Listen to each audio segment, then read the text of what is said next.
Dengan saya menyapa rekan-rekan media, para wartawan Forum Komunikasi Wartawan Ekonomi Makro atau Forkem, wartawan ekonomi dari Bank Indonesia, dari OJK, dan juga dari LPS, juga pemirsa semua yang menyaksikan acara ini melalui kanal YouTube Kemenq RI. Apa kabar? Semoga kita semua dalam keadaan sehat dan penuh semangat. Kita jumpa lagi pada konferensi pers Komite Stabilitas Sistem Keuangan atau KSSK hari ini Kamis 3 November 2023 yang akan menghadirkan Menteri Keuangan, Gubernur Bank Indonesia, Ketua Dewan Komisioner OJK, Ketua Dewan Komisioner LPS, dan di dalam forum KSSK secara konsisten mengawal komitmen bersama untuk terus memperkuat sinergi guna menjaga stabilitas sistem keuangan dan momentum pemulihan ekonomi. Komitmen tersebut kembali ditegaskan melalui rapat minggu lalu, rapat berkala KSSK keempat tahun 2022 pada hari Kamis 27 Oktober 2022 yang berlangsung secara fisik. Apa saja yang telah dibahas, segera kita simak bersama penjelasan dari keempat narasumber kita yang telah hadir secara virtual. Yang pertama adalah Menteri Keuangan selaku koordinator merangkap anggota KSSK, Ibu Sri Mulyani Indrawati. Selamat pagi, Ibu. Selamat pagi, Bu Puspa. Salam sehat, Ibu. Alhamdulillah. Selanjutnya adalah Gubernur Bank Indonesia selaku anggota KSSK, Bapak Peri Warjio. Selamat pagi, Bapak. Salam Selamat sehat. pagi, Bu Puspa. Selamat pagi para peserta semuanya. Baik. Telah hadir juga di tengah kita Ketua Dewan Komisioner OJK selaku anggota KSSK, Bapak Mahendra Siregar. Selamat pagi, Bapak. Apa kabar? Baik, selamat pagi Bu Puspa, rekan-rekan media semua. Dan terakhir, hadir juga Ketua Dewan Komisioner LPS selaku anggota KSSK, Bapak Purbaya Yudi Sadewa. Selamat pagi, Bapak. Selamat pagi Mbak Puspa, selamat pagi rekan media dan wartawan semua. Baik, seperti biasa, kepada rekan media yang ingin menyampaikan pertanyaan, maka pertanyaan dapat disampaikan melalui aplikasi Slido dengan mencantumkan nama dan nama medianya. Kita langsung simak penjelasan dari keempat narasumber kita yang akan dimulai dan dimoderasi oleh Menteri Keuangan Ibu Sri Mulyani Indrawati. Kepada Ibu Sri Mulyani, kami persilakan. Terima kasih, Bu Puspa. Bapak Gubernur, Bapak Ketua DK OJK Pak Mahendra, Pak Ketua DK OJK LPS, Pak Purbaya, para wartawan sekalian, Assalamualaikum warahmatullahi wabarakatuh. Selamat pagi, salam sehat untuk kita semua. Saya akan menyampaikan hasil dari pembahasan KSSK untuk triwulan 3. Stabilitas sistem keuangan atau disingkat SSK pada triwulan ketiga pada tahun 2022 tetap berada pada kondisi yang resilient. Menteri Keuangan, Gubernur Bank Indonesia, Bapak Peri Warjio, Ketua Dewan Komisioner Otoritas Jasa Keuangan, Bapak Mahendra Siregar, dan Ketua Dewan Komisioner Lembaga Penjaminan Simpanan, Bapak Purbaya Yudi Sadewa, di dalam rapat berkala yang berlangsung pada hari Kamis tanggal 27 Oktober 2022 yang merupakan rapat berkala KSSK keempat untuk tahun 2022, terus berempat berkomitmen untuk menjaga stabilitas sistem keuangan dengan memperkuat koordinasi dan terus mewaspadai perkembangan dari risiko global termasuk di dalam menyiapkan respons kebijakan. Kinerja dari perekonomian global terlihat melambat dengan risiko ketidakpastian yang semakin tinggi. Perlambatan pertumbuhan ekonomi terjadi di sejumlah negara maju, terutama Amerika Serikat, Eropa, dan Tiongkok. Dan ini tercermin pada Purchasing Manager Index atau PMI Manufacture Global bulan September 2022 yang masuk ke zona kontraksi pada level 49,8. Perlambatan tersebut dipengaruhi oleh berlanjutnya ketegangan geopolitik dan perang di kawasan Ukraina yang memicu tekanan inflasi tinggi, fragmentasi ekonomi global, perdagangan dan investasi, serta dampak dari pengetatan kebijakan moneter yang lebih agresif dari otoritas moneter di negara-negara maju. Kenaikan Fed Fund Rate yang diperkirakan lebih tinggi dengan siklus yang lebih panjang mendorong semakin kuatnya mata uang dolar Amerika Serikat sehingga menyebabkan depresiasi terhadap nilai tukar di berbagai negara, termasuk Indonesia. Perbaikan di sisi ekonomi domestik di sisi lain, yaitu Indonesia, masih terus berlanjut. Dan ini ditopang dengan agregat demand sisi domestik, yaitu konsumsi swasta yang masih tetap kuat di tengah kenaikan inflasi, investasi non-bangunan yang meningkat, serta kinerja ekspor yang masih terjaga. Pada bulan Oktober 2022, PMI Manufacturing Indonesia masih masuk di dalam zona ekspansif, yaitu level 51,8. Sedikit lebih turun dari posisi September yang berada pada level 53,7. Sementara itu, pada bulan September 2022, indeks penjualan real atau IPR tumbuh 5,5% year on year. Sementara indeks keyakinan konsumen atau IKK juga masih menunjukkan persepsi konsumen yang ekspansif, yaitu berada pada level 117,2. Posisi ini memang lebih turun dari posisi Juni yang berada pada level 128,2. Ini merupakan dampak dari penyesuaian harga bahan bakar minyak atau BBM yang tentu menimbulkan tingkat kenaikan harga. Perbaikan ekonomi nasional juga terlihat pada kinerja lapangan usaha utama, yaitu sektor perdagangan, pertambangan, serta pertanian. Dengan demikian, kita melihat dari sisi demand, konsumen masih cukup kuat, ekspor masih baik, dan dari sisi supply side, lapangan usaha utama seperti perdagangan, pertambangan, dan pertanian juga menunjukkan kinerja yang membaik atau masih baik. Inflasi lebih rendah dari perkiraan awal, terutama semenjak pemerintah melakukan kenaikan harga BBM. Indeks inflasi harga konsumen atau IHK bulan Oktober 2022 tercatat pada level 5,71% year on year. Lebih rendah dari bulan sebelumnya yang tercatat 5,95% year on year. Maupun dalam hal ini lebih rendah dibandingkan perkiraan awal pada saat pemerintah melakukan penyesuaian harga BBM yang memang pasti akan mempengaruhi kelompok dari administered price dan juga dari volatile food. Ini merupakan suatu tanda dan perkembangan yang baik, yaitu Indonesia tetap mampu menjaga inflasi relatif dalam level yang moderat. Inflasi dari volatile food mengalami penurunan menjadi 7,19% year on year.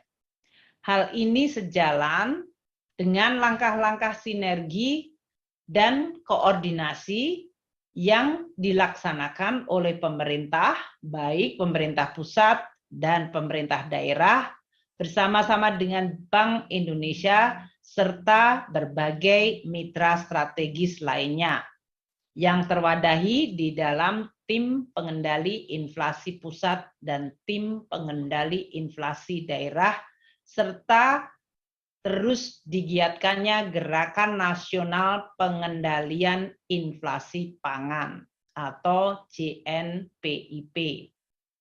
Pemerintah juga menggunakan instrumen seperti dana insentif daerah untuk memberikan reward bagi daerah-daerah yang terus menjaga dan memperhatikan tingkat inflasi di daerah masing-masing. Inflasi administered prices tidak setinggi yang tadinya diperkirakan, yaitu pada level 13,28% year on year sesudah pemerintah melakukan penyesuaian harga BBM yang kemudian mempengaruhi tarif angkutan yang dampaknya lebih rendah. Sementara itu, inflasi inti tetap terjaga pada tingkat yang rendah, yaitu pada 3,31% year on year. Hal ini sejalan dengan rendahnya dampak rambatan dari penyesuaian harga BBM dan belum kuatnya tekanan inflasi yang berasal dari sisi permintaan. Pada sisi eksternal, neraca pembayaran Indonesia atau NPI triwulan 3 tahun 2022 masih diperkirakan tetap sehat. Dari sisi neraca transaksi berjalan, triwulan 2 2022 diperkirakan kembali mencatatkan surplus dan ini ditopang oleh kinerja positif dari neraca perdagangan yang membukukan surplus 14,9 miliar US dollar pada triwulan 3 tahun 2022. Kontribusi neraca perdagangan yang positif dapat meredam tekanan arus modal keluar non-residen pada investasi portfolio yang mencapai 2,1 miliar US dollar akibat dari kenaikan suku bunga di Amerika Serikat yang sangat agresif dan ketidakpastian pasar keuangan global. Kinerja ekspor diperkirakan masih tetap terjaga kuat, khususnya untuk komoditas batu bara, CPO, besi, dan baja, seiring dengan permintaan dari berbagai negara mitra dagang utama yang juga masih kuat. Juga akibat dari kebijakan pemerintah untuk terus mendorong ekspor CPO beserta turunannya. Neraca transaksi modal dan finansial diperkirakan masih akan ditopang oleh realisasi positif dari penanaman modal asing. Posisi cadangan devisa pada akhir September masih tetap kuat, tercatat pada level yang masih tinggi yaitu 130,8 miliar US dollar. Hal ini setara dengan 5,9 bulan import. Stabilitas nilai tukar rupiah tetap terjaga di tengah tren menguatnya dolar Amerika. Indeks nilai tukar dolar Amerika Serikat terhadap mata uang utama atau sering diukur dengan DXY mencapai level tertinggi dalam 2 dekade terakhir, yaitu pada level 114,76 pada tanggal 28 September 2022. Sementara itu, nilai tukar rupiah hingga tanggal 31 Oktober 2022 terdepresiasi 8,62% year to date. Hal ini masih relatif lebih baik dibandingkan depresiasi berbagai mata uang sejumlah negara berkembang lainnya. Misalnya India yang mengalami depresiasi 10,2%, Malaysia Ringgit yang mengalami depresiasi 11,86%, dan Thailand Baht yang mengalami depresiasi 12,23%.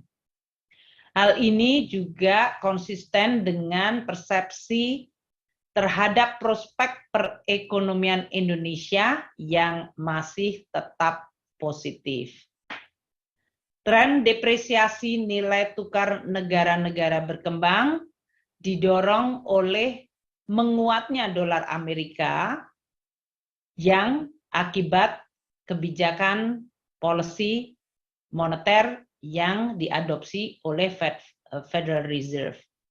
Juga akibat meningkatnya ketidakpastian keuangan global akibat pengetatan kebijakan moneter yang lebih agresif, terutama di Amerika Serikat. Dari sisi fiskal, kinerja APBN hingga akhir September 2022 melanjutkan capaian positif. Posisi APBN secara keseluruhan masih dalam posisi surplus anggaran yang mencapai 60,9 triliun atau 0,33% dari PDB. Dari sisi keseimbangan primer, surplus mencapai 339,4 triliun rupiah. Kinerja yang positif tersebut disumbangkan oleh realisasi pendapatan negara dan hibah yang mencapai 1.974,7 triliun rupiah atau 87,1% dari target yang tercantum di dalam Perpres 98 tahun 2022. Dalam hal ini, pendapatan negara dan hibah mengalami pertumbuhan 45,7% year on year. Kenaikan pendapatan negara dan hibah tersebut disumbangkan oleh momentum pertumbuhan ekonomi yang mengalami ekspansi dan penguatan, pemulihan ekonomi aktivitas masyarakat, kenaikan dari harga-harga komoditas, dan juga disumbangkan oleh pelaksanaan dari Undang-Undang Harmonisasi Peraturan Perpajakan. Dari sisi belanja negara, telah dibelanjakan sebesar 1.913,9 triliun rupiah atau 61,6% dari total anggaran belanja yang tercantum di dalam Perpres 98 2022. Belanja negara sebesar 1.913,9 triliun telah mampu menopang pemulihan ekonomi dan juga difokuskan kepada beberapa hal strategis seperti mendukung stabilitas harga sehingga inflasi Indonesia terkendali dan melindungi daya beli masyarakat. Dari sisi pembiayaan, realisasi pembiayaan APBN mencapai 429,8 triliun.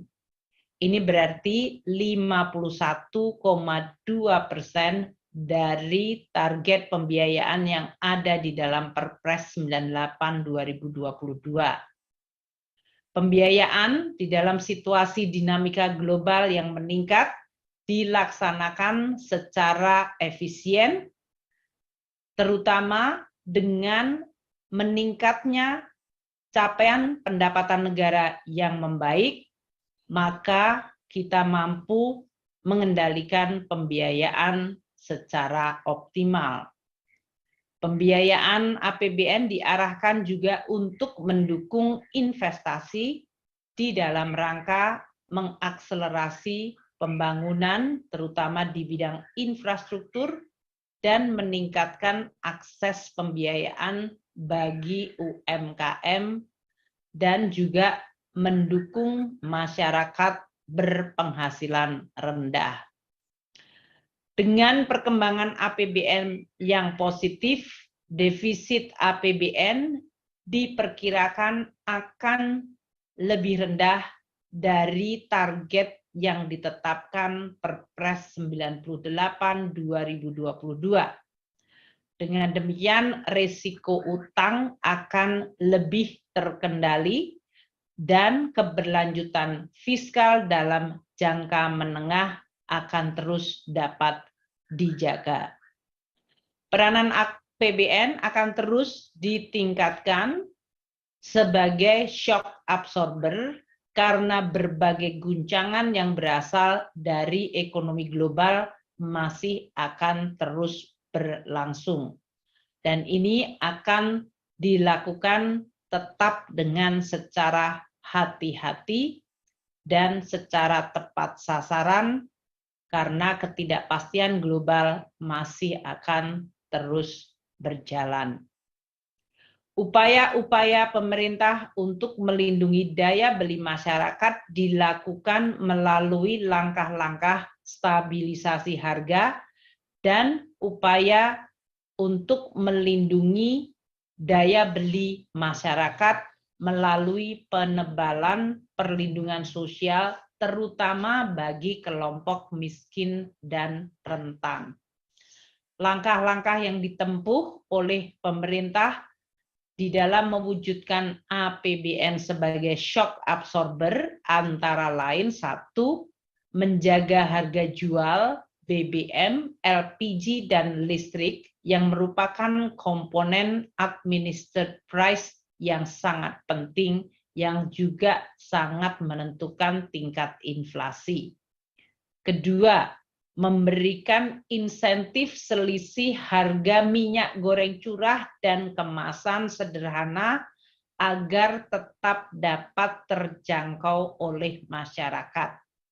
Ketiga, APBN mengimplementasikan pemberian bantuan langsung tunai atau BLT minyak goreng bagi 20,65 juta kelompok penerima manfaat yang merupakan kelompok penerima manfaat kartu sembako dan atau kelompok penerima manfaat program keluarga harapan PKH, yaitu setara dengan bantuan langsung tunai minyak goreng itu setara dengan 2,5 juta PKH.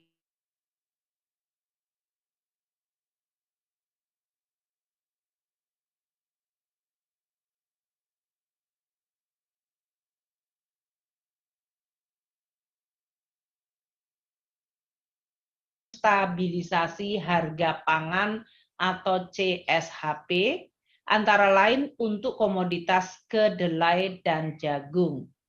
Kelima, pemerintah menerapkan penurunan pungutan ekspor untuk mendorong peningkatan ekspor dan sekaligus mendorong kenaikan harga tandan buah segar dari kelapa sawit di level petani melalui penetapan PMK nomor 115/PMK.05 tahun 2022. Berbagai upaya yang dilakukan pemerintah di atas adalah untuk menjaga momentum pemulihan ekonomi Indonesia. Untuk menjaga momentum pemulihan, pemerintah juga terus akan menggunakan 1.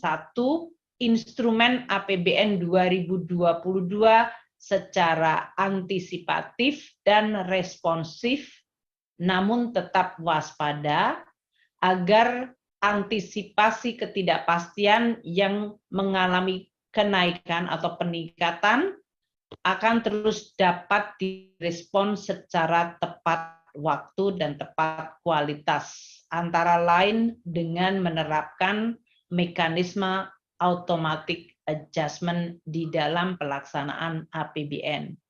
Yang kedua, mendorong program PEN yang masih akan berlangsung hingga akhir tahun 2022 agar tetap responsif yang diselaraskan dengan perkembangan COVID-19 dan juga dari sisi tren pemulihan ekonomi yang membaik.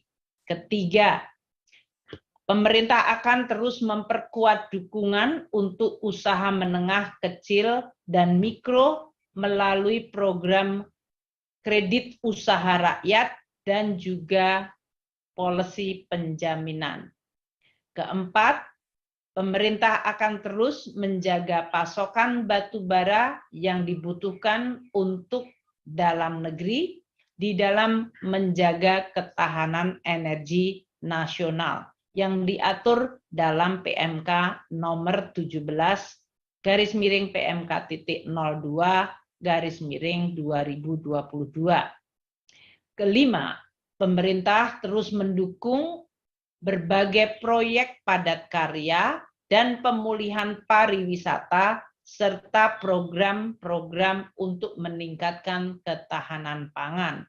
Dan yang keenam, pemerintah terus menggunakan instrumen APBN terutama perpajakan dengan memberi insentif PPh pasal 22 import.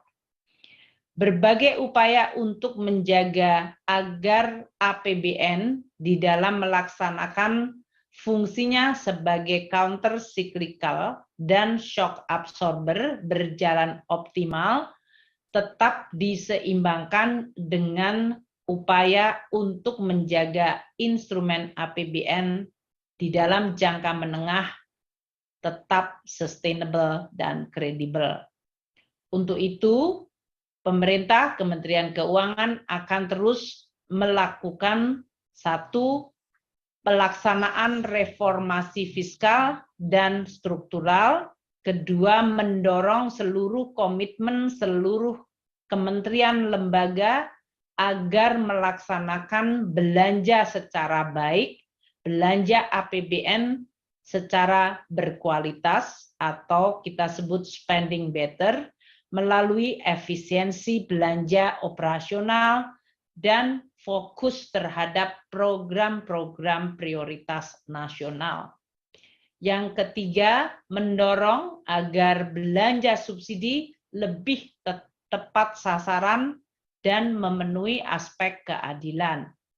Keempat, mengembangkan skema kerjasama antara pemerintah dengan dunia usaha atau KPBU yang lebih masif dan kreatif agar tetap dapat mendukung akselerasi pembangunan infrastruktur tanpa mengancam sustainabilitas keuangan negara.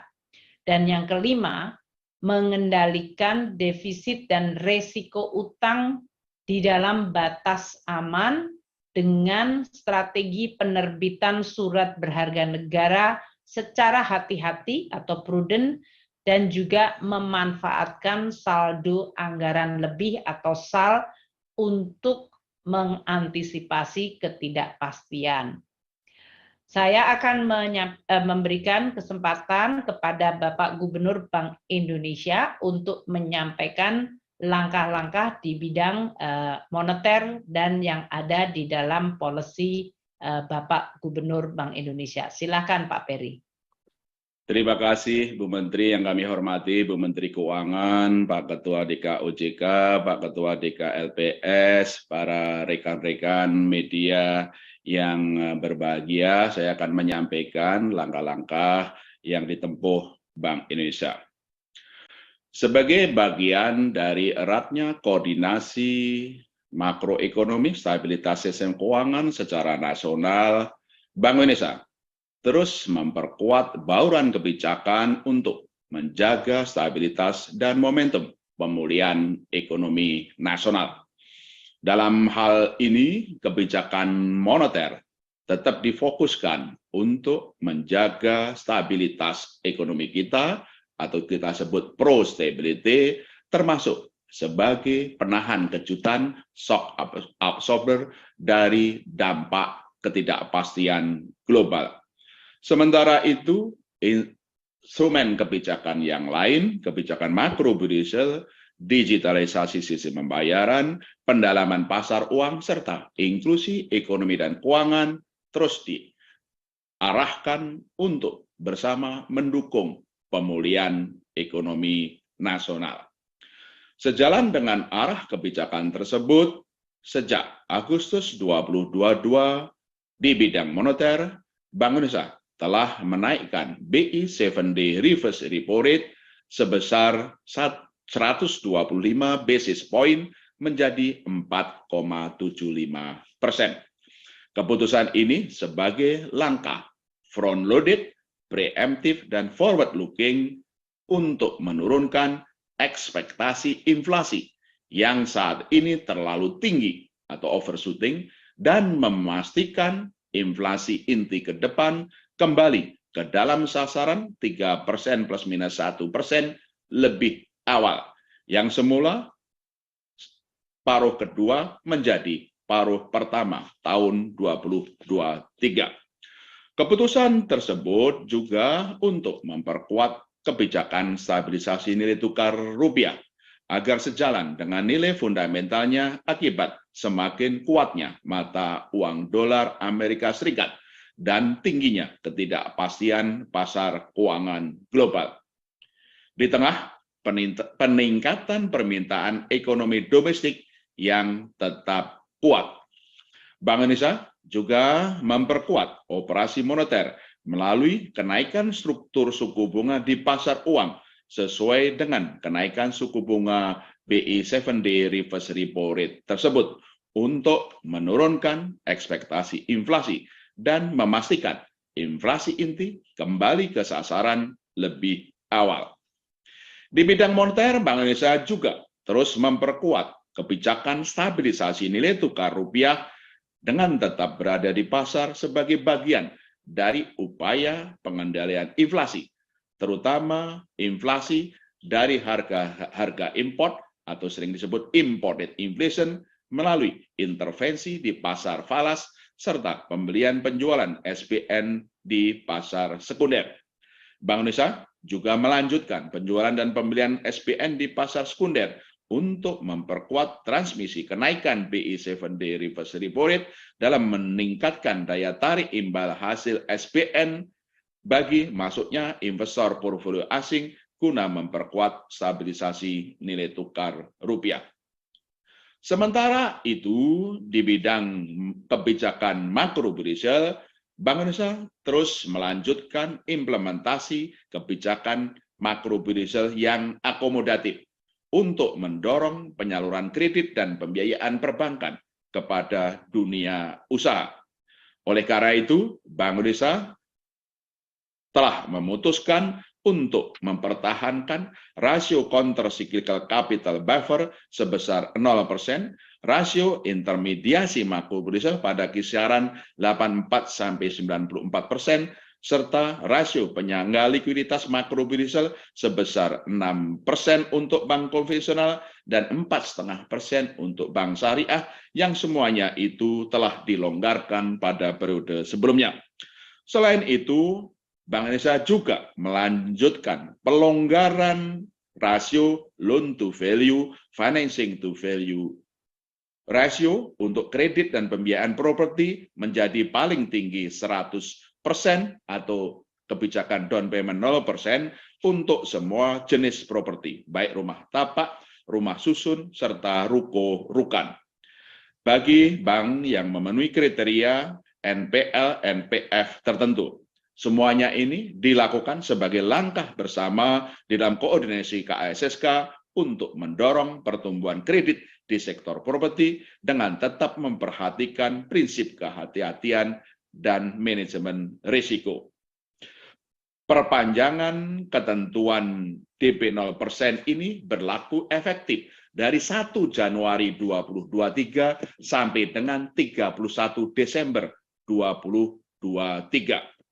Demikian juga ketentuan uang muka kredit pembiayaan kendaraan bermotor yang telah dilonggarkan semula menjadi DP-nya adalah paling sedikit 0% untuk semua jenis kendaraan bermotor baru juga diperpanjang. Berlaku efektif 1 Januari 2023 sampai dengan 31 Desember 2023. Kebijakan perpanjangan DP 0% untuk semua jenis kredit kendaraan bermotor ini untuk mendorong pertumbuhan kredit di sektor otomotif dengan tetap memperhatikan prinsip kehati-hatian dan manajemen risiko. Di bidang sistem bayaran, Bank Indonesia terus mempercepat, memperluas digitalisasi sistem pembayaran untuk mendorong ekosistem, integrasi, dan efisiensi transaksi ekonomi dan keuangan digital dalam rangka mendukung pemulihan ekonomi nasional. Hal ini dilakukan melalui perluasan kepesertaan ekosistem dan penggunaan BI Fast, mendorong percepatan adopsi standar nasional Open API pembayaran SNAP bagi bank dan lembaga selain bank, serta terus mendorong penggunaan QR Indonesian Standard termasuk persiapan implementasi QR Indonesian Standard, tarik transfer store TTS, dan melanjutkan perluasan QR Indonesian antar negara termasuk dengan 5 negara ASEAN. Lebih lanjut, dalam rangka pengelolaan uang rupiah, Bank Indonesia terus memastikan ketersediaan uang rupiah dengan kualitas yang terjaga di seluruh wilayah NKRI, termasuk pengedaran uang rupiah kertas tahun emisi 2022. Bank Indonesia juga memperkuat kebijakan internasional dengan kerjasama bank sentral maupun otoritas negara mitra lainnya. Juga melakukan fasilitasi penyelenggaraan promosi dan investasi perdagangan dan investasi di sektor prioritas bekerjasama dengan instansi terkait. Koordinasi bersama pemerintah khususnya dengan Ibu Menteri Keuangan terus diperkuat dalam rangka mensukseskan 6 agenda prioritas jalur keuangan presidensi Indonesia pada G20 tahun 2022 dalam pertemuan G20 Leaders Summit November 2022 mendatang. Dalam hal ini, salah satu agenda yaitu digital transformasi. Bank Indonesia merencanakan untuk menandatangani Regional Payment Digital Connectivity dengan 5 negara ASEAN sebagai wujud nyata bagaimana digital connectivity di ASEAN ini menjadi contoh bagi negara lain untuk mendukung pemulihan ekonomi di masing-masing negara maupun secara regional. Koordinasi Bank Indonesia dengan pemerintah juga terus diperkuat, termasuk dalam pengendalian inflasi. Dalam hal ini, koordinasi yang sangat erat antara Bank Indonesia dengan pemerintah pusat dan daerah dilakukan melalui tim pengendalian inflasi pusat dan daerah dan juga mensukseskan gerakan nasional pengendalian inflasi pangan di secara pusat maupun di berbagai daerah dalam rangka ketersediaan pasokan, kelancaran distribusi, kestabilan harga, dan komunikasi efektif.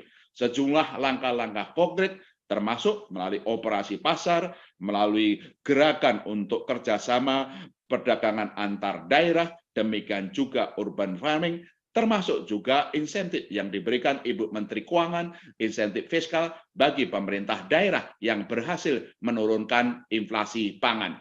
Dan ini terbukti dari inflasi pada bulan Oktober, inflasi pangan mengalami deflasi. Ini sebagai bentuk langkah-langkah konkret terkoordinasi antara pemerintah, Bank Indonesia, dan juga dengan KSSK untuk terus menjaga stabilitas dan mendorong momentum pemulihan ekonomi nasional. Dengan demikian, Ibu Menteri Keuangan, saya kembalikan ke Ibu Menteri Keuangan. Terima kasih. Terima kasih Pak Gubernur. Sekarang kami mohon Pak Mahendra Siregar, Ketua DKOJK, untuk menyampaikan dari sisi langkah-langkah OJK. Silakan Pak Mahendra. Terima kasih Bu Menteri Keuangan. Bu Menteri Keuangan, Bapak Gubernur Bank Indonesia, Bapak Ketua DK LPS, saudara-saudara media sekalian. Perkenankan kami menyampaikan 3 hal. Pertama, mengenai perkembangan stabilitas sistem keuangan dan kinerja sektor jasa keuangan. Kedua, terkait dengan risiko kredit yang terjadi sampai saat ini yang menunjukkan tren konsistensi perbaikan. Ketiga adalah langkah-langkah yang secara proaktif dilakukan oleh OJK untuk memastikan stabilitas sistem keuangan terjaga, termasuk memitigasi downside risk dari situasi perkembangan ekonomi global. Pertama, yang terkait dengan perkembangan dan kinerja sektor jasa keuangan, dapat kami sampaikan bahwa dilihat dari berbagai indikator, intermediasi lembaga jasa keuangan secara konsisten tumbuh seiring dengan kinerja perekonomian nasional. Kredit perbankan pada triwulan 3 tahun 2022 ini tumbuh 11% per September secara year on year, yang terutama didorong oleh jenis kredit modal kerja yang tumbuh 12,26% year on year, dan pertumbuhan kredit debitur korporasi sebesar 12,97%. Selain itu, dana pihak ketiga tumbuh sebesar 6,77%, didorong oleh giro dan tabungan yang tumbuh masing-masing 13,52% dan 10,05%. Dan sejalan dengan kinerja intermediasi perbankan itu, penyaluran pembiayaan dari perusahaan pembiayaan juga melanjutkan tren yang positif. Begitu pula dengan industri perasuransian yang membukukan peningkatan premi dan penghimpunan dana di pasar modal yang terus meningkat. Untuk penyaluran pembiayaan oleh perusahaan pembiayaan tumbuh 10,68% per September tahun ini, didukung oleh pembiayaan terutama modal kerja dan investasi yang tumbuh masing-masing 27,1% dan 21,7% year on year. Industri perasuransian berhasil meningkatkan penghimpunan premi hingga 23,7 triliun pada September tahun ini, dengan premi asuransi jiwa mencapai 14,6 triliun rupiah dan asuransi umum 9,1 triliun rupiah. Untuk penghimpunan dana di pasar modal, dapat kami laporkan bahwa hingga 25 Oktober 2022 mencapai 190,9 triliun dengan tambahan 48 emiten baru. Pasar saham sendiri tetap membukukan kinerja positif dan per minggu dilakukan rapat KSSK pada 25 Oktober 2022, IHSG menguat 7,09% year to date dan termasuk salah satu bursa saham dengan kinerja yang terbaik di kawasan. Hal itu ditunjang dengan net buy non-resident di pasar saham sebesar 77,22 triliun untuk sepanjang tahun ini. Di tengah volatilitas pasar keuangan global.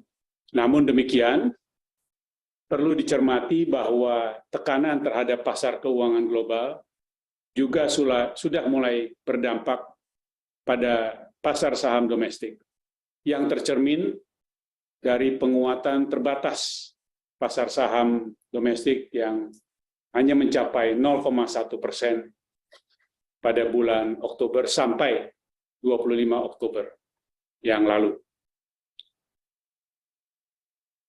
Kedua, terkait dengan perkembangan risiko kredit, dapat kami laporkan bahwa risiko kredit melanjutkan penurunannya, baik pada industri perbankan maupun pembiayaan yang didukung oleh likuiditas yang memadai dan permodalan yang kuat.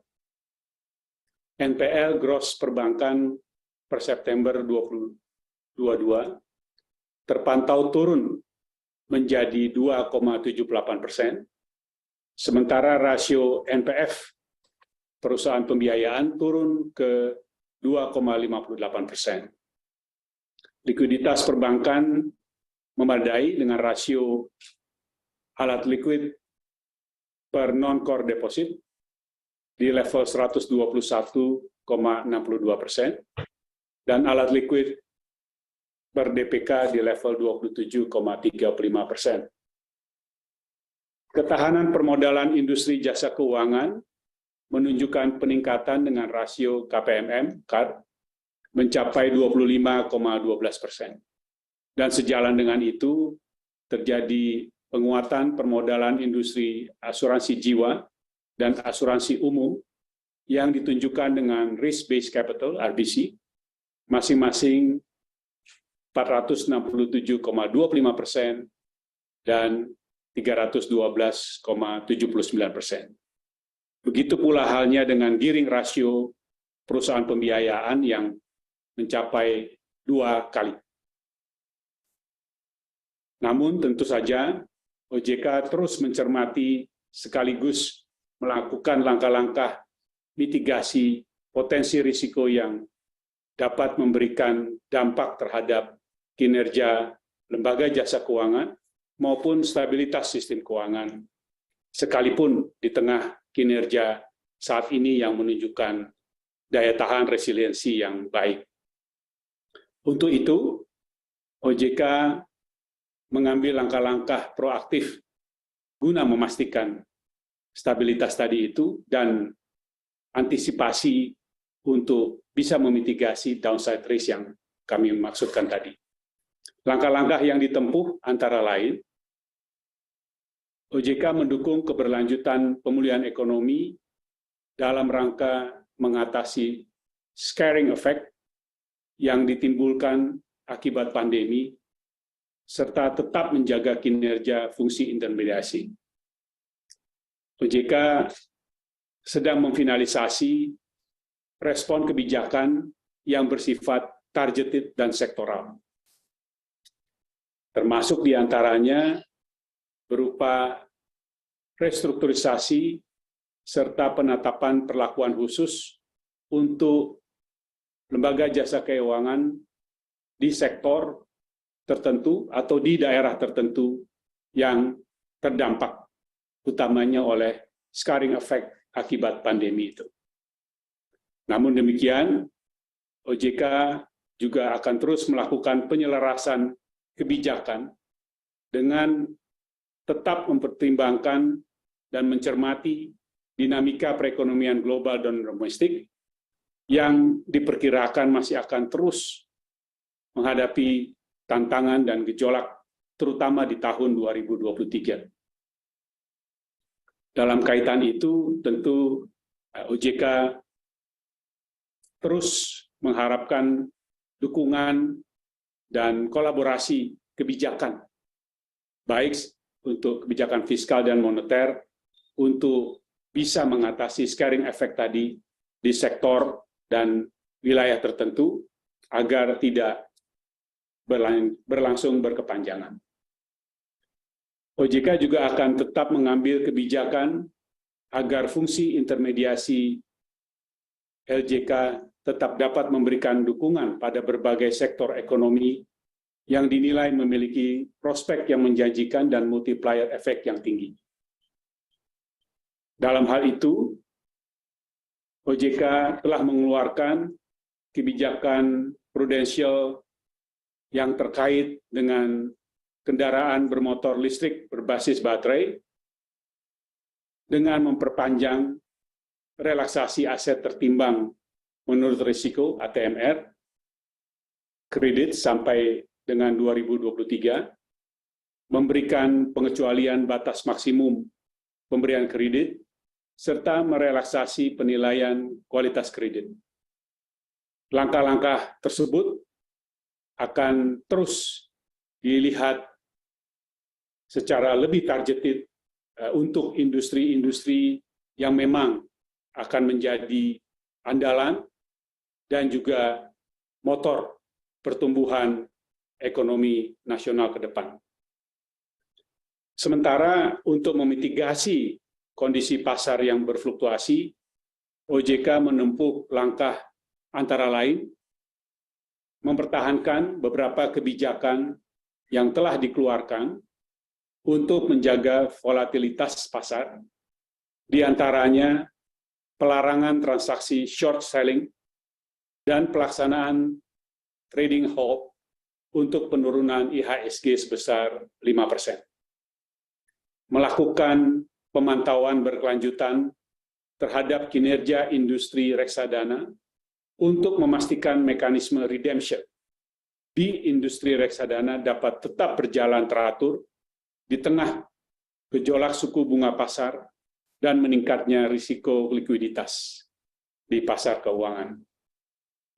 Mengevaluasi exposure valuta asing, termasuk pinjaman komersial di luar negeri, di lembaga jasa keuangan di tengah tren penguatan dolar, dan mendorong LJK untuk melakukan langkah-langkah yang dapat memitigasi risiko nilai tukar.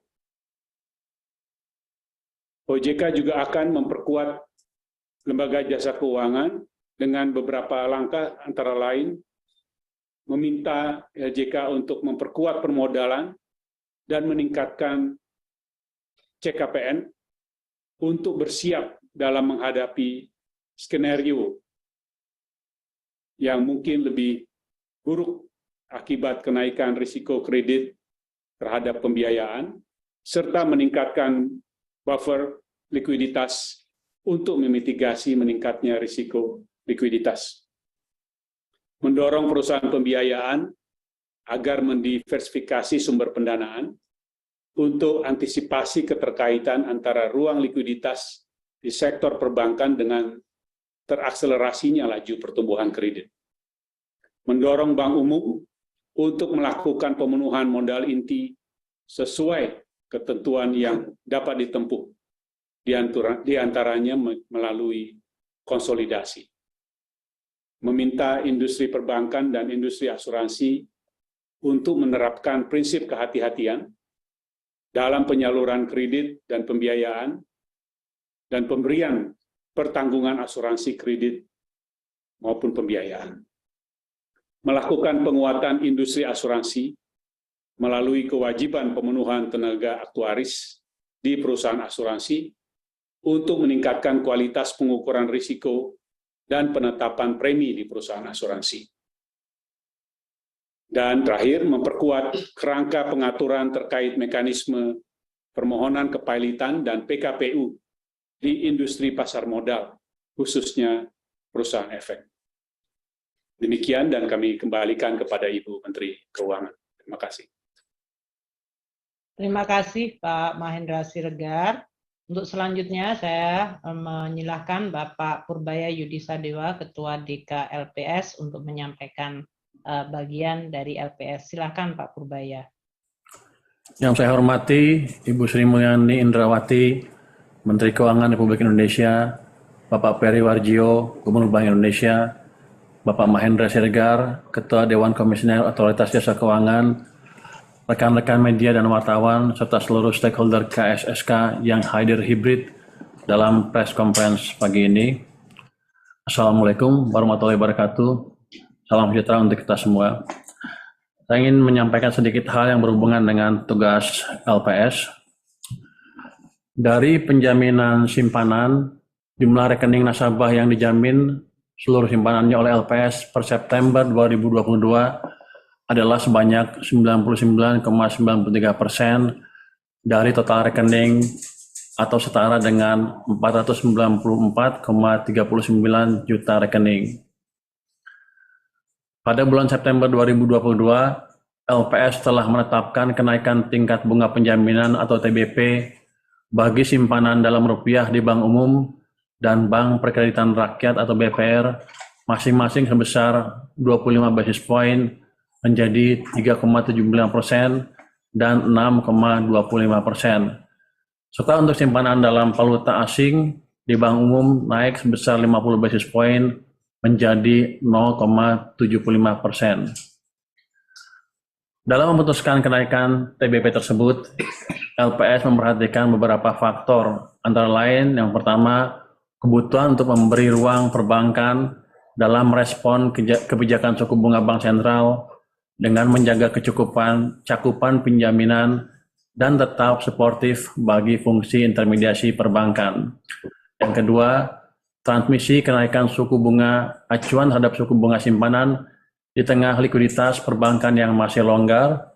Dan yang ketiga, penguatan sinergi kebijakan dengan otoritas lain dalam menjaga momentum pemulihan ekonomi.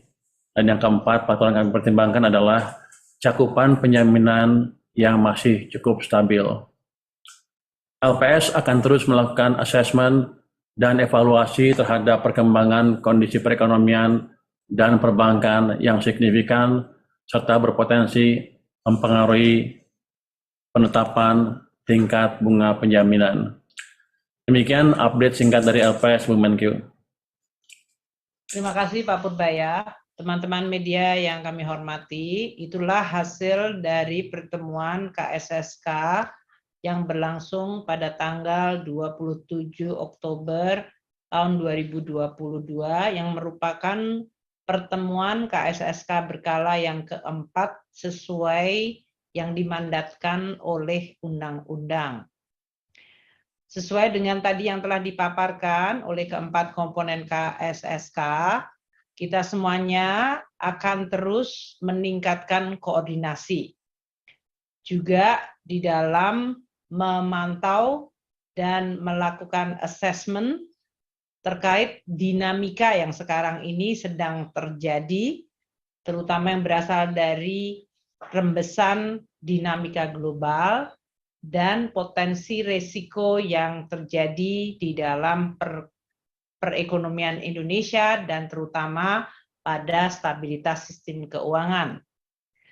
Kami dari KSSK akan terus mempersiapkan coordinated policy response, yaitu merespons kebijakan secara terkoordinasi di dalam rangka terus memitigasi dampak dari gejolak global dan pemburukan kondisi ekonomi global yang berpotensi menimbulkan rembesan kepada perekonomian Indonesia dan stabilitas sistem keuangan domestik.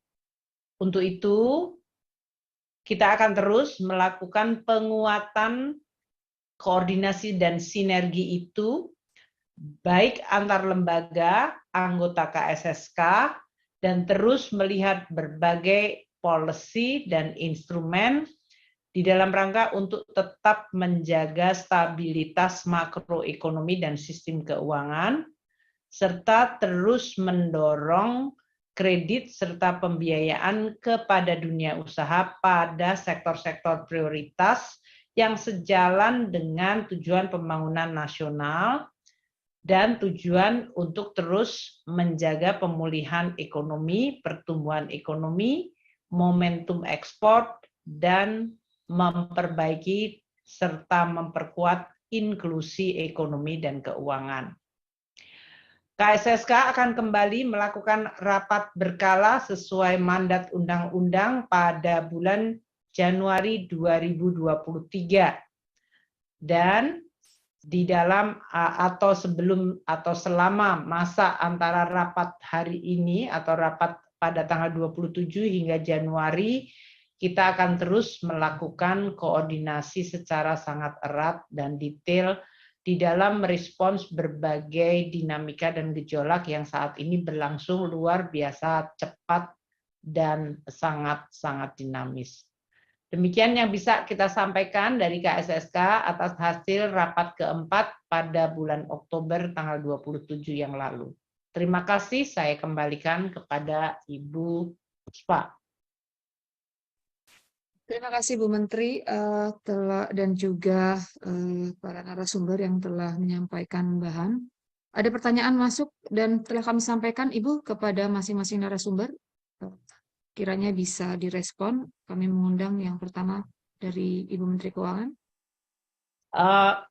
Mungkin kalau dari saya, antisipasi lonjakan PHK di berbagai sektor, stimulus yang dilakukan.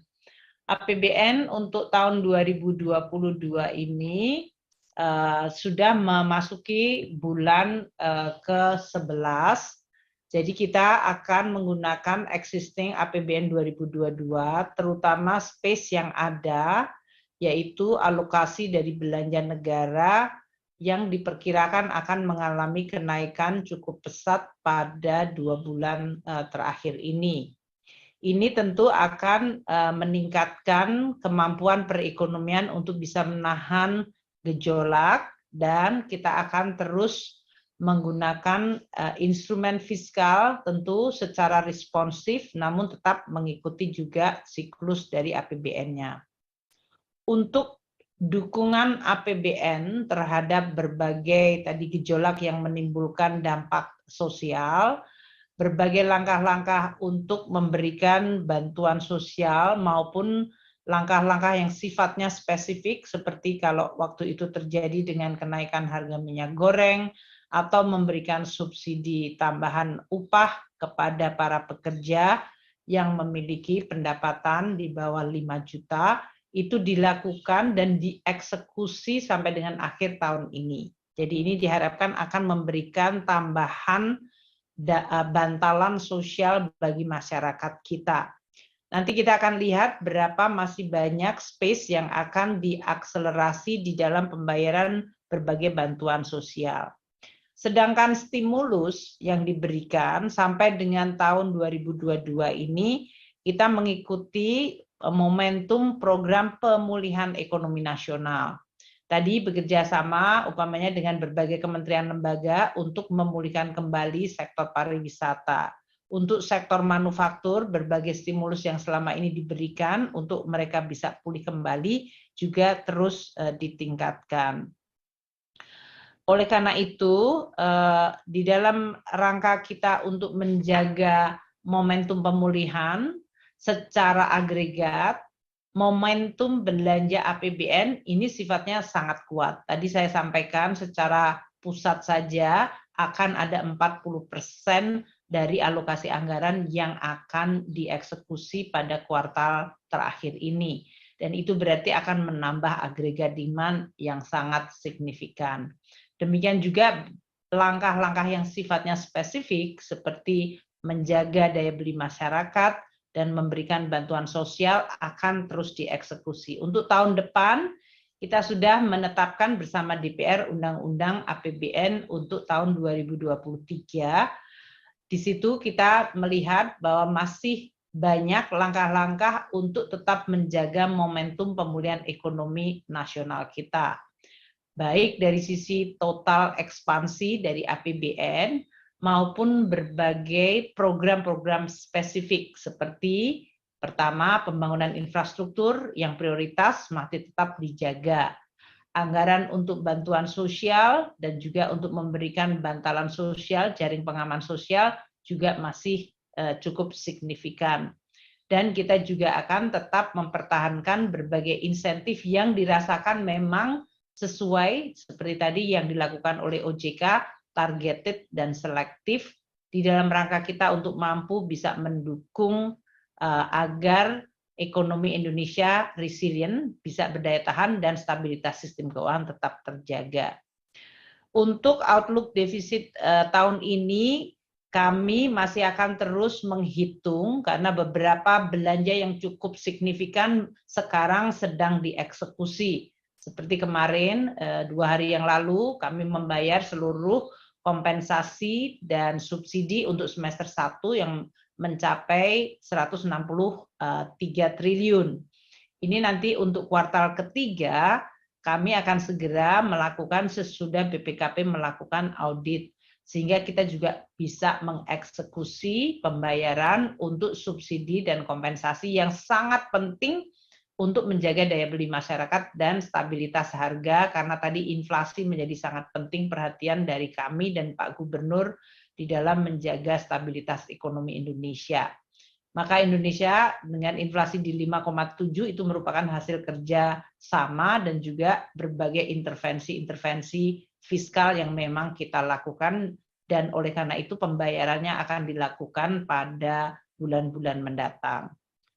Kalau kita lihat dari sisi penerimaan negara yang masih cukup baik, yaitu tumbuh 45,7% hingga bulan September, kita berharap momentum akan tetap terjaga. Meskipun kita mewaspadai, kita tadi sampaikan, waspada itu tetap menjadi salah satu yang harus kita lihat, terutama nanti pengaruhnya dari sisi pertumbuhan penerimaan perpajakan kita dan PNBP kita. Jadi kami masih akan tetap melihat inflasi mungkin defisit secara keseluruhan di dalam Perpres 92 sudah bisa diturunkan, sudah pasti turun dari yang ada di dalam Perpres 98. Namun kita akan lihat apakah sejauh mana penurunan dari indikatif yang sudah kami sampaikan pada akhir bulan lalu, yaitu 3,9. Kita perkirakan akan lebih rendah dari 3,9, sehingga ini menjadi bekal yang sangat baik dan tepat untuk memasuki tahun 2023. Kemudian kami dengan Bank Indonesia, terutama pertanyaan dari Andri, bagaimana kami bersama BI tetap bekerja sama dengan SKB 3 yang akan berakhir pada tahun ini. Bank Indonesia dan pemerintah itu tetap memiliki kerangka kerjasama yang sudah baik. Kemarin SKB 123 muncul karena adanya situasi yang sangat luar biasa, yaitu pandemi. Itu pun kami bersama Pak Gubernur berkomunikasi secara sangat jelas dan tegas bahwa mekanisme kolaborasi dan koordinasi yang sifatnya extraordinary karena pandemi memang dipagari dengan tadi yang disebut kriteria extraordinary atau keluar biasaan, dan juga ditujukan pada hal-hal yang sangat spesifik, dukungan untuk kesehatan dan dukungan untuk kemanusiaan. Itu kita tepati sehingga kredibilitas antara instrumen fiskal moneter dan kredibilitas dari independensi Bank Indonesia tetap terjaga di dalam kerangka kolaborasi yang memang pasti perlu untuk makin ditingkatkan. Nah, sinergi ke depan kita tetap mengikuti, pertama, bahwa pemerintah menepati untuk menjaga defisit di bawah 3%. Kita akan terus menjaga agar pembiayaan APBN akan terus memberikan guidance yang stabil kepada para investor. Di sisi lain, Bank Indonesia juga akan tetap menjaga karena kita juga memahami bahwa surat berharga negara dipegang oleh perbankan dan Bank Indonesia dan bisa menjadi instrumen untuk Pak Peri di dalam melaksanakan kebijakan moneter yang independen dengan berfokus pada stabilitas baik nilai tukar maupun inflasi, dan tetap mendukung pemulihan tentu sesuai dengan kerja dan tugas yang ada di dalam Bank Indonesia. Kami bersama-sama juga akan terus melakukan komunikasi dengan para investor di dalam dan di luar negeri dan dalam market guidance supaya market memahami langkah dari policy mix fiskal moneter yang kredibel. Ini adalah kerangka kerjasama dalam menjaga makro stabilitas dalam suasana yang memang menghadapi gejolak yang luar biasa di luar. Dengan reputasi dan track record Bank Indonesia di bawah kepemimpinan Pak Peri dan juga kami di Kementerian Keuangan, kami akan terus mengestablish leadership ini dan juga pada saat yang sama memberikan guidance yang kredibel sehingga Indonesia tetap mampu menjaga diri dari berbagai gejolak, tetap menjaga rambu-rambu kehati-hatian, dan terus melakukan program kerjasama dengan menjaga independensi dan juga kemampuan dari masing-masing institusi dalam menjalankan tugasnya. Untuk program SDN, pembiayaan dalam rangka untuk pembiayaan defisit tahun depan, kita tetap akan menjaganya secara prudent dengan 2,84% dari GDP, itu jauh lebih rendah dari yang selama ini 3 tahun terjadi. Kita juga akan sangat opportunistic, prudent, dan kita mencari line-line dari financing yang dianggap aman dan relatively stabil dan predictable. Sehingga APBN terjaga, stabilitas makro terjaga, dan dalam hal ini kombinasi fiskal moneter akan memberikan juga kepastian bagi perekonomian. Mungkin itu yang bisa kami sampaikan dari sisi Kemenq, karena banyak yang ditanyakan untuk Pak Peri dan dari OJK. Nanti saya lihat lagi kalau ada yang dari kami lagi. Silakan Pak Peri. Terima kasih Bu Menteri. Betul Bu Menteri, ada 7 pertanyaan ke Bank Indonesia. 1 Bidara dari Kontan, Andri Voice of Indonesia, Maisal Kontan, Abdul Aziz Kata Data, Trian Investor Daily, Elena Business Indonesia, dan Dinda CNBC Indonesia. Mungkin karena ada pertanyaan-pertanyaan yang serupa, saya akan mengelompokkan pertanyaan-pertanyaannya. Saya mulai dari inflasi dulu, karena ada pertanyaan mengenai inflasi. Ada pertanyaan dari Bidara, inflasi year on year Oktober lebih rendah dari September, dan bagaimana perkiraan inflasi akhir tahun. Demikian juga ada beberapa pertanyaan arah kebijakan Bank Indonesia di suku bunga dan juga stabilisasi nilai tukar rupiah.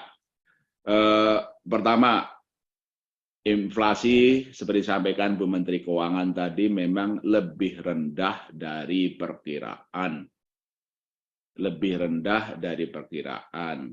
Semula waktu penyesuaian harga BBM, inflasi Oktober bisa mencapai 6,1%.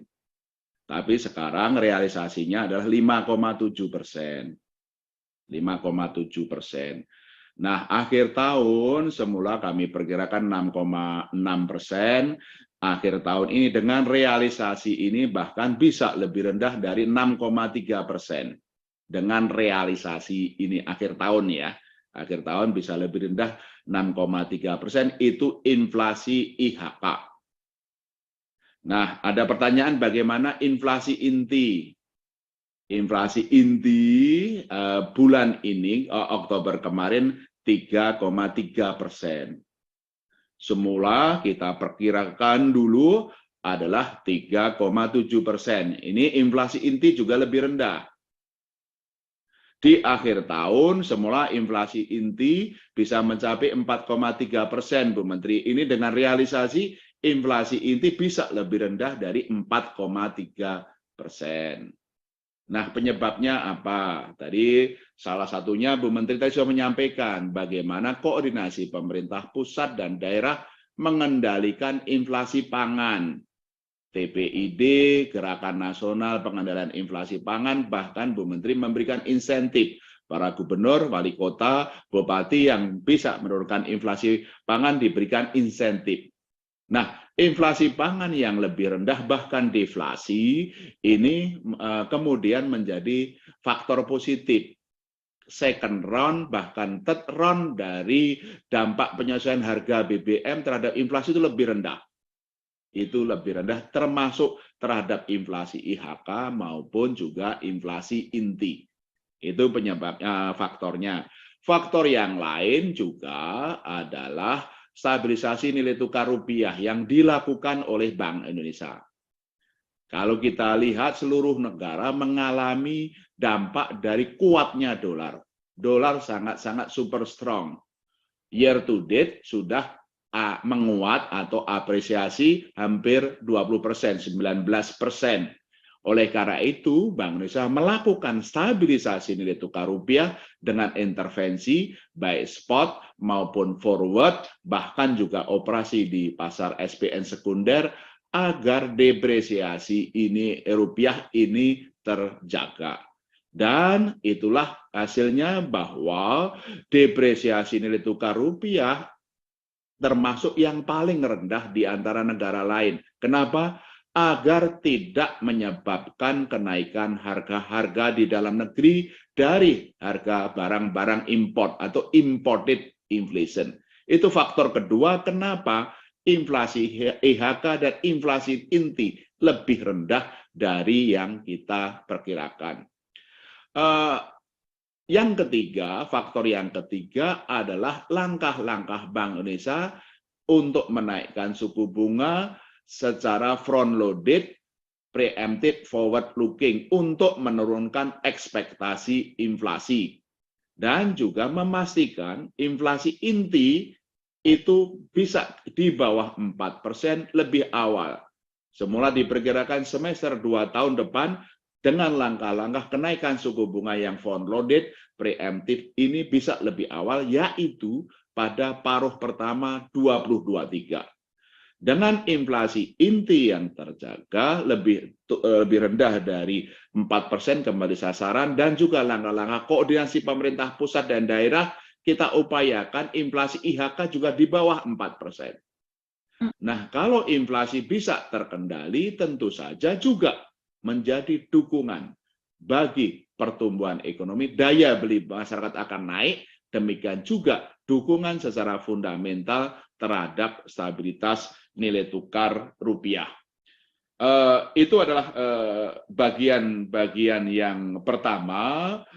Tentu saja kita Bank Indonesia akan terus memantau, melakukan review, respon-respon lanjutan untuk bagaimana kebijakan moneter memastikan inflasi terkendali, segera kembali ke sasaran, nilai tukar stabil, ini sangat penting. Tidak hanya stabilitas makro, juga stabilitas keuangan, juga perbankan itu juga memerlukan stabilitas ini, dan tentu saja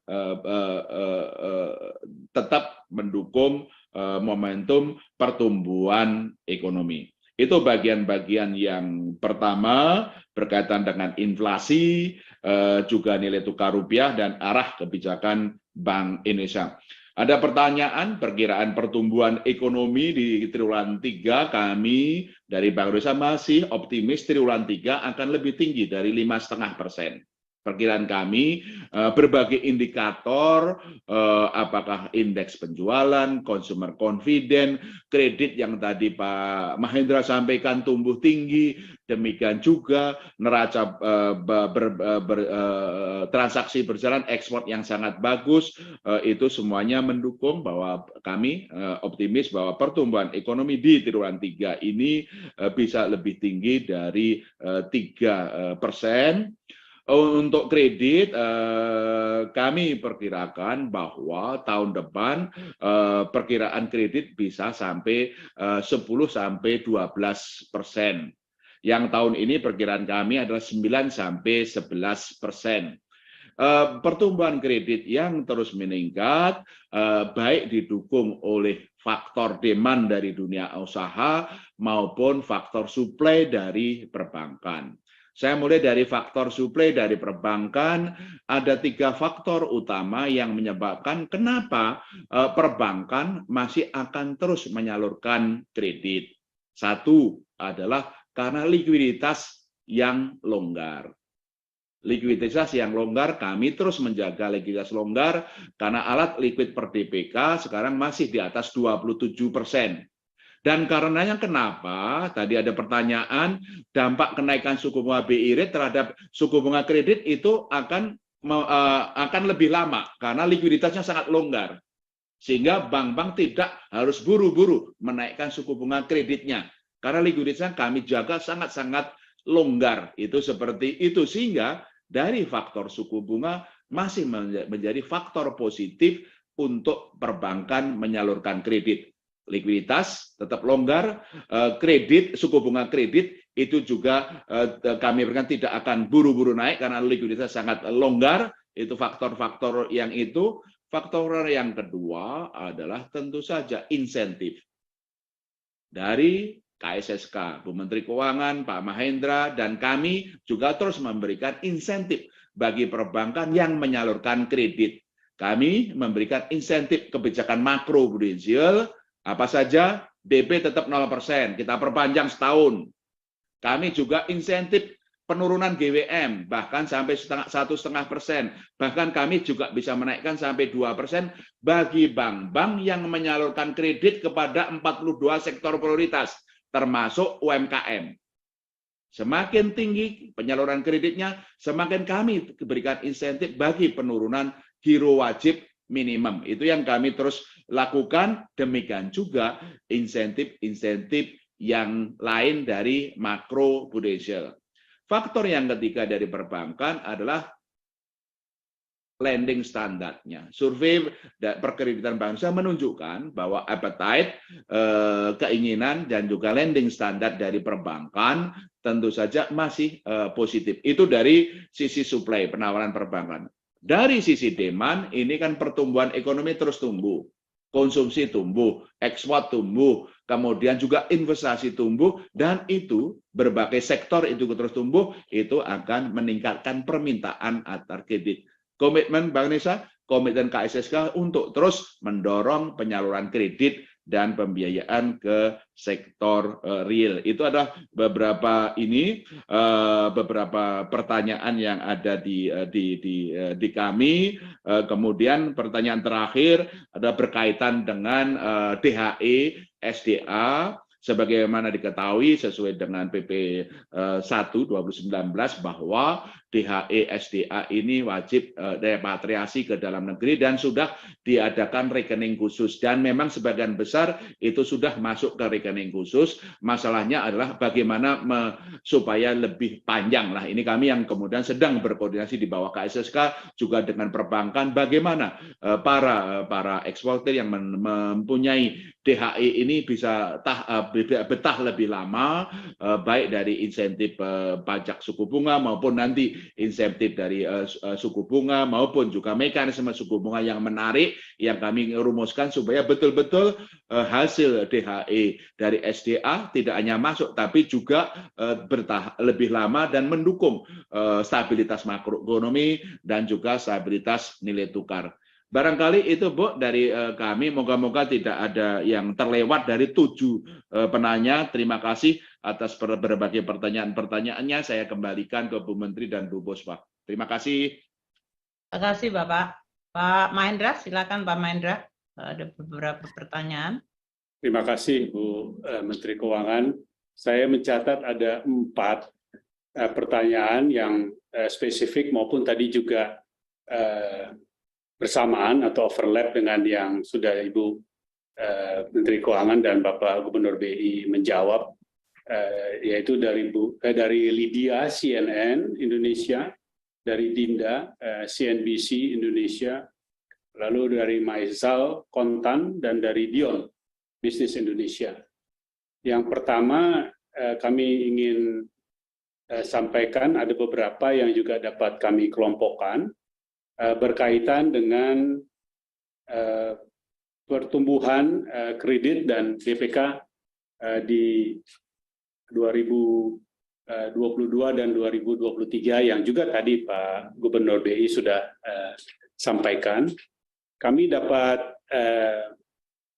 melaporkan dan update yang terakhir seperti kami sampaikan tadi bahwa per triwulan 3 tahun ini tumbuh 11%. Dan biasanya rule of thumb-nya atau kebiasaan pola yang terjadi, kredit itu tumbuh setidaknya 1,5 kali pertumbuhan PDB. Maka dengan pertumbuhan PDB pada tahun ini yang terjaga baik dan sepengetahuan kita bahwa dalam hari-hari ini kita juga akan memperoleh update mengenai tingkat pertumbuhan PDB triwulan 3, maka tingkat pertumbuhan kredit untuk 2022 yang 11% tadi, atau yang tadi disampaikan Pak Gubernur adalah batas perakiraan atas dari pertumbuhan kredit, nampaknya akan sebesar itu atau bahkan sedikit di atasnya, menunjukkan bahwa momentum pertumbuhan tadi dicerminkan dan ditopang kuat oleh pertumbuhan kredit itu sendiri. baik yang dialokasikan untuk kredit modal kerja yang tumbuh di atas 12%, maupun juga kredit bagi korporasi yang tumbuh hampir 13% sampai bulan September lalu untuk tahun ini. Artinya momentum pemulihan setelah pandemi yang memukul perekonomian kita itu betul-betul terjadi baik sampai pada saat ini, dan tentu kita berharap sampai akhir tahun juga terjaga kuat. Di lain pihak, hal itu juga dimungkinkan karena dana pihak ketiga tetap tumbuh. Memang tidak setinggi kredit dan dapat dipahami karena pada saat yang sama terjadi likuiditas yang cukup atau agak berlebih di sistem perbankan yang bisa menyalurkannya kepada permintaan kredit yang kuat itu. Nah, masuk ke tahun 2023, ini yang saya rasa menjadi harapan dan keinginan kita semua bersama. Di satu sisi menjaga momentum pemulihan tadi, termasuk dalam konteks tingkat pertumbuhan kredit yang mencerminkan pertumbuhan ekonomi yang terjaga, dan kami memperkirakan kembali menggunakan rule of thumb tadi itu mestinya ya sedikit di atas 1,5 kali perakiraan pertumbuhan tahun depan, yang juga tentu dinamikanya akan kita cermati ya. Nah, juga sejalan dengan itu pertumbuhan DPK pun tentunya akan terjaga ya. Ini saya rasa menjadi basis bagi bagaimana kita melihat keterkaitan antara pertumbuhan kredit DPK dan juga pada gilirannya menopang pertumbuhan ekonomi yang harus tetap dijaga sekalipun kita harus mengantisipasi dan mitigasi risiko dari kondisi ekonomi global yang kita sudah bicarakan tadi. Nah, berkaitan dengan pertanyaan-pertanyaan mengenai bagaimana risiko kredit mengingat restrukturisasi kredit yang dijadwalkan akan berakhir pada Maret 2023, dapat kami laporkan bahwa kami tentu mencermatinya bukan semata melihat keseluruhan kinerja kredit dan perbankan tadi, tapi justru masuk ke analisis yang lebih dalam untuk melihat sektor, industri maupun wilayah. Nah, dalam waktu dekat kami sedang dan akan mematangkan segera untuk melihat sektor-sektor dan juga daerah wilayah yang memerlukan dukungan terkait restrukturisasi kredit tadi itu untuk disampaikan kebijakan dan relaksasinya.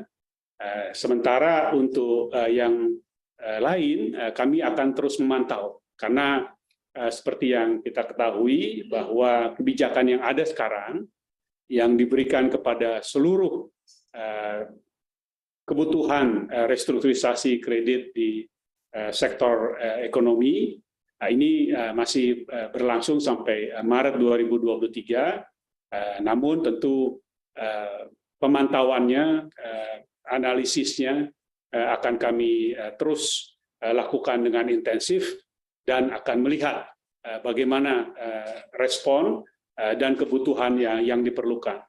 Namun yang dapat kami laporkan juga pada kesempatan ini, pendekatan, analisa, dan juga kebijakan terkait restrukturisasi kredit tidak lagi mengaitkannya dengan kondisi pandemi. Ya, kita tahu bahwa dampak tadi itu tercermin dalam pertumbuhan ekonomi, tercermin dalam pertumbuhan kredit, bisa dikatakan sudah sangat berkurang, tapi justru dikaitkan dengan bagaimana memitigasi kondisi yang akan kita hadapi di tahun depan ini dan tetap memberikan penekanan pada sektor, pada daerah yang memang membutuhkan perlakuan khusus karena terdampak lebih berat daripada sektor maupun daerah lainnya. Sehingga kebijakannya berbeda dengan yang sebelumnya, yaitu benar-benar yang disesuaikan untuk kebutuhan menghadapi kondisi yang ada di internasional. Yang terakhir terkait dengan pertanyaan untuk kendaraan listrik tadi yang kami sampaikan akan diberikan sampai 2023 adalah sampai akhir tahun 2023, jadi sampai 31 Desember 2023. Nah, dalam kaitan ini dapat kami lengkapi bahwa yang diberikan itu bukan hanya terbatas kepada industri otomotifnya saja, tapi kepada seluruh ekosistemnya. Mulai dari yang hulu, apakah itu di penambangannya, tentu dalam hal ini penambangan nikel, dan juga yang terkait, lalu pemrosesannya, refinery-nya, lalu pemrosesan lebih lanjut menjadi nikat dan pembentukan proses untuk baterainya, baru otomotifnya, dan kemudian di hilirnya. Apakah itu di pembiayaan untuk pengadaan otomotifnya, dan juga tentu aspek asuransinya dan hal-hal lain yang diperlukan. Jadi betul-betul keseluruhan ekosistem, bukan hanya di industri perakitan dari otomotif itu sendiri, baik motor maupun mobil. Esensinya adalah ini kebijakan-kebijakan yang akan terus didorong, juga mengacu kepada yang dijelaskan Bu Menteri Keuangan di awal merespon pertanyaan media tadi, untuk industri sektor yang memang harus diperkuat dan menjadi prioritas bagi Indonesia menjaga pertumbuhan ekonominya, dan bahkan bukan hanya untuk tahun depan, tapi untuk lebih berkelanjutan lagi.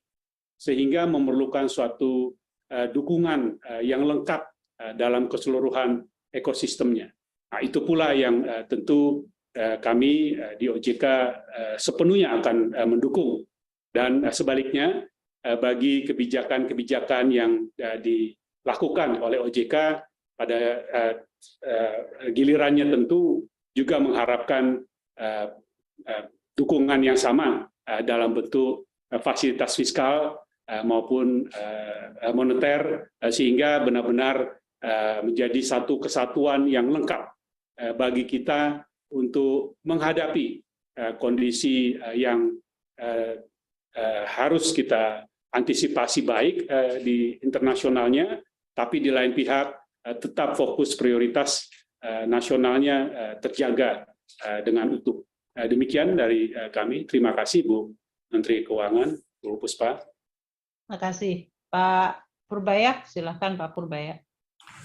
Terima kasih Bu Menteri. Saya melihat tidak ada pertanyaan khusus untuk LPS Bu dari teman-teman media. Mungkin karena mereka sudah cukup tenang Bu, karena uang mereka dijamin oleh LPS yang di bank sana.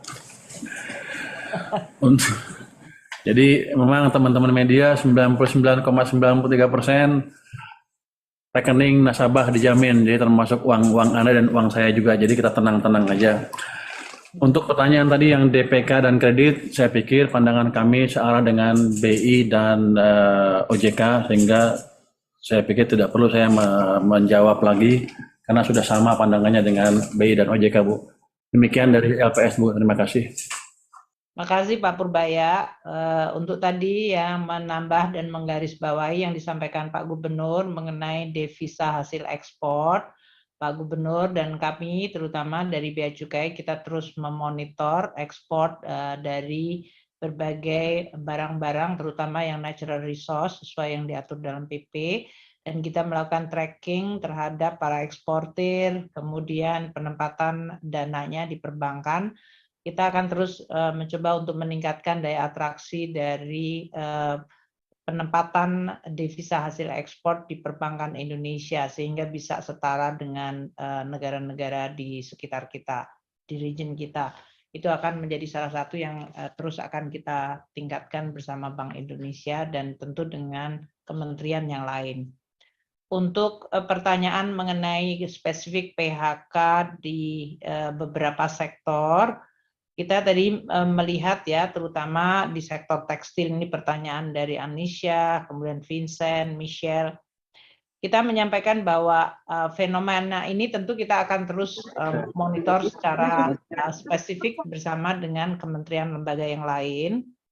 Di sisi lain, kalau kita lihat untuk tekstil, yang produk tekstil ini, data ekspor sampai dengan September justru menunjukkan suatu pertumbuhan yang sangat tinggi.